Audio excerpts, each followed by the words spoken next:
good morning to the bedhead and birds edition. The bedhead is because I don't care, and the birds are because I'm out here on the porch, and it is beautiful today. The Carolina blue sky is starting to come through the clouds, and it's gorgeous. Carolina blue is a color. The Tar Heels, UNC, Chapel Hill, their color is Carolina blue, and that is our skies. Carolina blue skies, nothing like it. The birds are because it's a beautiful spring day. Now I got my jacket on. It's a little breezy, but it's gorgeous, and they're out in full force. If you can hear them over all the trash trucks and construction down the road and everything like that. So anyway, that's what you're getting today. This and the birds. So the first thing I wanted to show you was a card I got yesterday. It's from Janet Tweed, and I'm going to read it and not cry because I've already done that. I did that yesterday. Aren't y'all happy? It says, Christ is running the show right now. A leaf just fell from a tree in the Alps. Christ caused it to do so. A newborn baby in India inhaled for the first time. Jesus measured the breath. Max Lucado. On the inside, the Lord knows and He cares very deeply about you. I care too. Thinking of you. So thank you, Janet. That was very, very sweet. And of course, there's a sweet sentiment written inside from her. And those are the parts that make me cry when y'all do all that writing. Y'all some good writers. Y'all are so encouraging and sweet. And the things you say, that's what makes me cry. Then the other thing was from Lisa Guerrero. She's my Instagram buddy. She had asked me, I think it was just last week. She's the one that sent me the goodie bag box last week. And I think it was just last week. She asked me, did I have anything by Joanna Lund? And I don't know her. And this is one of her favorite cookbook writers. So she said, if she was out, she'd look, she'd see if she could find one. Well, she found one, but she went online. Bless her heart. So she found me one, and I got this in the mail yesterday too. It's called here, Cooking Healthy with a Man in Mind. And let me tell you, that's it. Exactly what I do. I cook with a man in mind, and that man is my husband. If it was up to me, I wouldn't cook nothing for myself. No, I don't. I would heat up a can of Chef Boyardee's, count points for half the day, be done with it, snack on something. But I cook with, y'all know because I've told you, ain't trying to beat a dead horse, but I make sure he goes to work with a full belly. And I make sure he has something to eat in the middle of the night for his lunch, because that's his lunch hours in the middle of the night. Because I would feel like a dog if I didn't feed him, because he works like a dog to keep this family going. So I do cook with him in mind, and I cook with him in mind as to what he might like and what he already does like, and give him his favorites and try new stuff that I think he would like. I don't try new stuff that I know for a fact he's going to turn his nose up at. And I just wouldn't do that to him. We will try new things together, but I ain't gonna spring nothing on him. So this is a perfect book. Some women that might bother them. Why are you cooking with a man in mind? Well, because that's what families do. So, but she has, what Lisa was telling me, regular food. She cooks regular food. I've already looked through here. She just makes regular everyday food with regular everyday ingredients. So, hold on. Boy, you'd think out here in this chilly air that wouldn't have kicked in, but it did. Now today, there won't be no grocery haul, because I bought my groceries earlier in the week when they talked about everybody holding toilet paper. I told my husband, I said, look, I'm not scared of the virus, I'm scared of the people, because this is what happens. The people that start panicking make the people that wasn't panicking panic, because they're panicking. So I'm not panicking, but I don't want to get caught with my pants down. There's a thing that happens. So if one group starts going and doing it, it makes the other people think, well, golly, if they get there and get it all, then what are we going to get? So that's what I did. I got there and I got our food, and I did not do a grocery haul on it because it was just a different kind of, haul, just some staples and things like that. Things that, if push comes to shove, I can make something. So my pantry got the staples. I got food in the freezer. I already had food in the freezer, but I needed some meat because we meat people. Y'all know that. And meat has been scarce in this town. Finally, David found a couple things, and then I was able to find a couple things, and I got RJ something. And then yesterday, Mama needed bread because I had everything I needed, and then just for my menu this week, which I've already put up, I just needed like a couple fill-in things, some produce. And so I called Mama. Was there anything she needed? She goes, well, the two things she couldn't find at the store was toilet paper and bread. I said, well, I got some toilet paper, but I'll look for you some bread. And lo and behold, Harris Teeter, they was pretty good stocked on things. So they had bread. So I was glad I was able to got her that. And the toilet paper, I lucked up on that. I went through CVS the day before yesterday to get my medicine, and they know me in there like family because I'm in there all the time with all the medicine I take. And she's like, I drive through and get it, and she was like, well, we just put toilet paper out. Do you need any? I said, yes, please, because my son out. He's like on his last roll. And so I got it, and because of that, I was able to give Mama some. I got some to give RJ. So I didn't hoard it, which I don't know if they limited it or not, but I wouldn't take more than what I needed because, like my niece, she just found some this morning. There are people grabbing cases. I have talked to people that are grabbing cases of it. And there's just regular people that just need toilet paper. They just need the paper. That's all. So, I don't know. It's just nuts. It's nuts. Thinking about where this has ended up. I don't even think it's ended up where it's going to. I think we're still heading down a road that we've not crossed into that territory yet. I just feel like it's going to get worse before it gets better.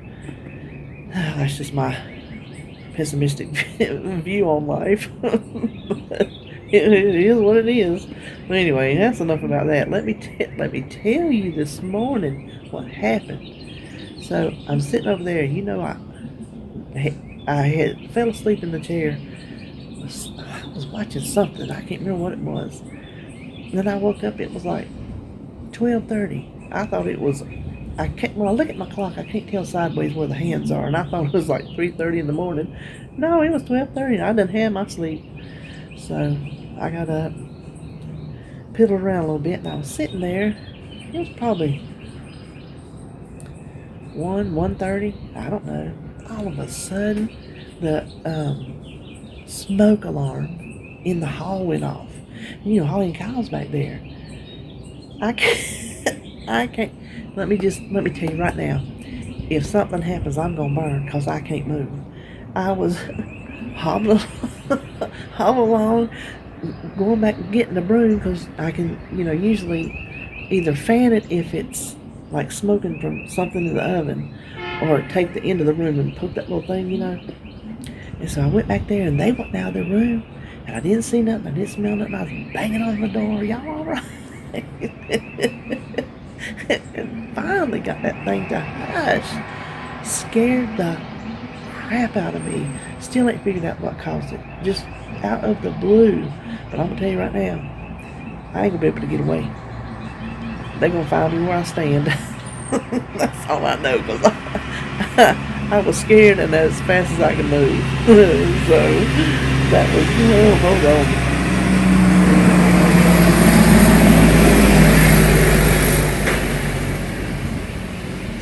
That was my excitement for the morning.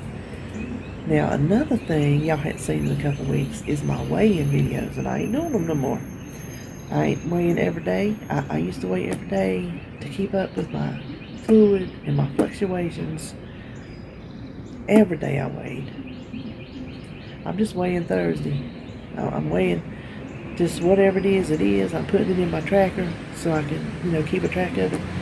And I ain't telling you if I'm up, I ain't telling you if I'm down, because I'm sick and tired of it. I'm sick and tired of I can't even remember if I come on here and done told you that I ain't doing it no more. Maybe I did already, I don't know. If I did, I'm telling you again, because I can't remember. But I'm just tired of worrying about it. I ain't give up, but I'm tired of not getting a true measure if I'm up in fluid or down in fluid. Well, I can't say I'm down in fluid. My legs ain't going nowhere. They just ain't going nowhere. Well, they ain't until I can go back to treatment, which I can't do that until after I have surgery, which who knows with this virus mess going on, when and if that'll ever be. My doctor, my regular doctor, health system, got an email from them saying that they were canceling all non-essential appointments, which my 3-month checkup is next week. Lo and behold, I got my phone call yesterday that said they needed to reschedule it, so they were not rescheduling until May. They weren't even doing anything in April. So I looked up, I tried to see if there's like any kind of press release or anything like that for Duke about surgery up there, the surgery center website. I don't know what it was. And what it sounds to me like, they're doing a case-by-case type of situation. If it's not, obviously they would do life or death, but other things they will decide how your life is affected, that kind of thing. It even said they would call you to make sure what's going on, like the day of or before your scheduled surgery. So it didn't say anything, knock on wood, I don't want to call it up, but knock on wood, they didn't say anything about canceling appointments or nothing like that. So I'm still, unless I get a cancellation, planning on going up there April the 9th, which cannot come soon enough. And so, goodness. So I hope nothing on that changes. I really wish they would get a cancellation and call me. I really wish. So I think that might be our leaf collection. They have certain days, the zones have leaf collection, Hold on. Yep. He's the leaf node. Yeah. I think he's the leaf sucker.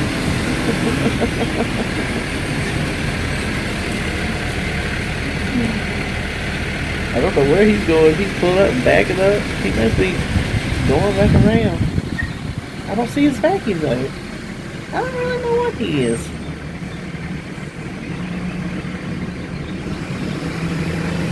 I don't know.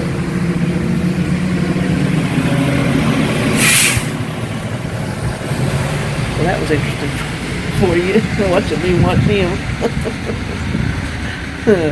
I'm trying to think if there's anything else I was going to talk to y'all about. I feel like I ain't talked to y'all in so long. It's just been kind of boring. Ain't nothing other than that smoke alarm. Nothing I can think, nothing special. And this whole social distancing, listen, I was social distancing before it was cool. I was ahead of my time. Because I don't go nowhere. I go to Wanda's, the Dollar Tree. And so I was sitting over thinking, golly, I could go on and see what's going on at Wanda's. I'm like, no, you need to stay in. So I've been to the grocery store, I've been to the grocery store, and y'all know I don't go inside the grocery store except on occasion. But our Walmart's quit the pickup. When I was in Harris Teeter yesterday, I was talking to one of the girls, that does my shopping. And I told her, I said I didn't have enough on my list, which I ended up with a whole lot more than I planned. They have good sales at Harris Teeter, so you kind of have to jump on them. But she said, well, good thing I didn't want to do pickup because they was booked until Wednesday. That was Thursday, yesterday. Wednesday of next week, they're booked for grocery pickup until Wednesday. Let me just tell you right now, if I need groceries, I'm going to need them before Wednesday. Who signs up for that? Did they make their menu a week ahead of time? And of course, I'd be scared to do it anyway. Because, like, Holly went, Walmart's, they're not doing it all, but Holly went the other night. She needed something that was not grocery related. And she come in, I asked her, I said, well, how was it? She said it was wiped out. And she said, this is what she said. She said it was hardly nobody there. She said it looked like they just gave up because they knew there wouldn't be anything. That's just sad. It's sad. I won't going to talk about that again, but I get sad about the people who don't have a stocked up freezer or a stocked up pantry, or who even can't afford to go get it if they do have it. People go paycheck to paycheck, and they can afford that week's groceries and not a stitch more. So when the groceries run out and the money runs out, they don't get more until payday, and then they got to do it all over again. So these people that have bought up all the normal stuff that we use, the store brands, the cheaper ones, there might be an option for the same product, but now these paycheck to paycheck people have got to buy the more expensive options, so then they get less food for their money. Those things bother me. I have a thing about people eating. I guess I get it from my mama. You better eat when you're around her. That's one of my big hang-ups is food is just, we had, well, I'll just tell you, when you're gone without, you look at food different. You just do. It's like, sometimes you act like they're going to quit making it tomorrow, and they're not, but then you come across things like this, and they didn't quit making it, but guess what? You can't hardly find what you need. Then you got people who, all of a sudden, their paychecks are gone. I am fortunate that my husband works in an industry that, knock on wood, is not going to shut down. If you have something, you got it somewhere along that line on a truck. If our truckers all decided one day to just say, we're stopping, life as we know it would shut down. Because the truckers keep this economy going, bringing us our stuff. Okay. Other people, service industries, what they consider non-essential, which I don't know. Things to me, I think are essential, but, well, their criteria is different, but they just one day have a job and a paycheck, and guess what? They did that. They blinked, and it was gone. So, those are the people that, it bothers me how this is affecting at the personal level. It is easy to read a news report with statistics and, okay, well, let's just do this and let's do that. But you got to get down to the personal level and how it's affecting personal people. What other kind are they, right? So it just bothers me how people are going to make it through, and if they're talking about weeks of this.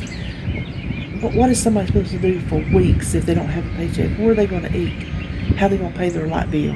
Which our electric company, they said they're not cutting nobody off. So they're stepping up and doing their job. And then I have read, some people that are landlords, they're not collecting rent like for April. So they're doing their job. Those type of people renew your faith in humanity. You renew my faith in humanity. When I think there's not good people out there, y'all show me that they are. So we got to somehow figure out how to help these people that can't help themselves. Everybody can't help themselves. It ain't got nothing to do with pull your bootstraps up and go do it. No, they were doing it. It was taken away from them. So, whew, Lord, I am just all over the place today. I don't even know if any of this made sense. I'll just be honest. It's just a strange world we're living in, and it's not one we're going to forget, that's for sure. It's one that, sitting here right now, listening to these birds, feeling this breeze, no commotion going on, no excitement, thinking outside of my little bubble, what is going on? And that can be very overwhelming. Knowing it's there and you can't change it. So, with that, I guess I'll just close out and say thank you again for my happy mail. It really does make me happy. And I hope that if you're in the group, I wish I had an answer. I wish I had an answer for how for you to get by, but I don't. I just hope that there is a resource somewhere that you can get your hands on, that you can Google. Google is your friend, honey. I Google everything. First of all, because I don't believe nothing I read, so I Google it to make sure. And then Google it for information. Google where you can get help with food or your light bill or your rent. I know there's agencies, there have to be, and there has to be special things set up. Well, that is one thing, like I got from our city, and they declared a state of emergency.